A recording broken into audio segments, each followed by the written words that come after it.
തൊപ്പി മുത്ത മച്ചാ.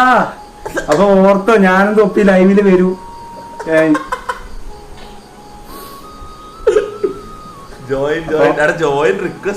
എന്താ തൊപ്പിനെ കുറിച്ച് കൊറേ ഞാൻ അങ്ങനെ പറഞ്ഞുപോയി. സത്യം പറഞ്ഞാല് ക്ഷമിക്കണം.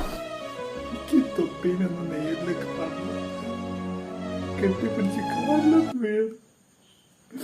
ഞാൻ ഈ വ്യക്തിനെയാണല്ലോ എന്തൊക്കെയോ പറഞ്ഞത്. സത്യം പറഞ്ഞാൽ വിജയണ്ണൻ ഇനിയും ചേർത്ത് പറഞ്ഞപ്പോഴുള്ള ദേഷ്യം കൊണ്ടാണ് ഞാനൊന്നും പ്രതികരിച്ചത്. എനിക്ക് തൊപ്പീനോട് ഒരു ദേഷ്യമില്ല. തൊപ്പീനൊന്ന് കാലിൽ വീഴും. അതൊക്കെ ക്ഷമിക്ക്. എന്റെ ഇന്നത്തെ ലൈവില് തൊപ്പി വന്ന് എനിക്കൊന്ന് ആക്സെപ്റ്റ് ചെയ്താൽ മതിയായിരുന്നു.